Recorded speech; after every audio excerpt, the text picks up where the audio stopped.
Leading the 5 o'clock news, investors about to find out whether their Commonwealth Bank share gamble paid off. The warring royal couple finally agrees to a parting of the ways. And the Swans fly to top spot on the AFL ladder. The 5 o'clock news with George Donikian. Good evening. Thousands of investors in the Commonwealth Bank float learned today that they'll pay $10.45 a share. The government stands to make more than $4 billion from the sale. After months of speculation, the final price in Australia's biggest ever public share offer fell within market expectations. The price has been set at $10.45 a share, to be paid by instalments of $6 and a final instalment of $4.45, payable by November next year. Commonwealth Bank shares closed on Friday at $10.11. The additional 34 cents is a premium for not having to pay the entire price up front. There is a buffer zone that's been built into the final price that will allow for the volatility in the market, and I'm sure you'd appreciate that the market has been a little volatile since last Friday week. Stockbrokers say the result is good news for all involved. It's a very, very fair price, and it's an excellent result for the shareholders. They've got a price that's a little bit lower than they might have expected a week or so ago. There are expected to be over 100,000 new investors with the Commonwealth Bank, with bank shareholders taking up more than 25% of the offer.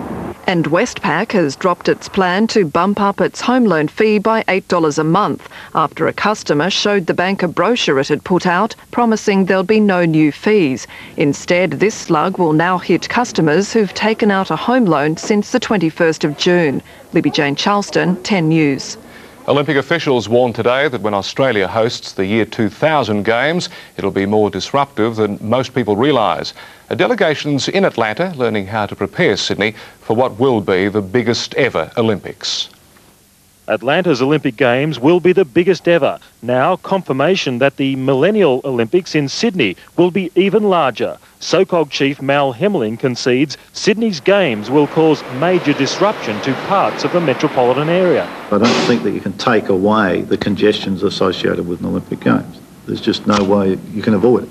It's a matter of managing it and trying to reduce the delays. Even before the Games begin here, there are major delays on the roads, on the subway and at the airport. No vehicles will be permitted within a 3-kilometre radius of the city centre. Shopping hours are restricted, companies asked to rearrange working hours and to encourage staff to take leave during the 16 days of the Games. SOCOG says vehicles will be banned from Sydney's Olympic sites and special bus services will carry athletes and spectators to venues. The reality is that it's not a big penalty if you can plan for it early enough. And that's what I think Sydney's going to have to do. SOCOG is due to give an update on Sydney's preparations to the International Olympic Committee's executive tomorrow. And it's brought in 100 staff to study what works in Atlanta and what doesn't. Meanwhile, the architect of Atlanta's bid has offered a vote of confidence in Sydney. Australians know how to do things big and they know how to do things well.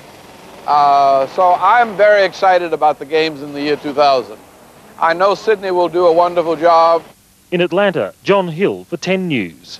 And a special trip to Atlanta today for 8 Australians helping to carry the Olympic torch.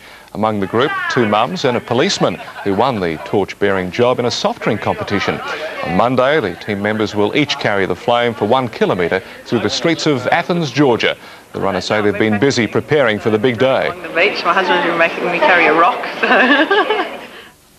Prince Charles and Princess Diana have finally agreed on the terms of their divorce. The split is to be finalised by the end of August, ending a marriage marred by betrayal, public sniping and humiliation.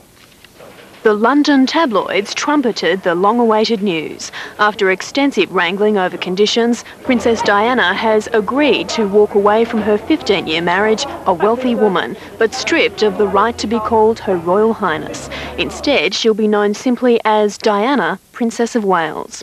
Diana will receive a lump sum in the region of $30 million and is to share custody of her sons, William and Harry. The royal couple has also signed a confidentiality agreement. In a joint statement, Charles and Diana claimed negotiations had been amicable. Now the whole thing has been settled. it's out of the way. It needn't be any longer a matter of public comment. The Queen has kept mum on the settlement despite being the driving force.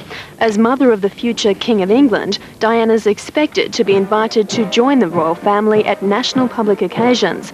Kensington Palace is to remain her home.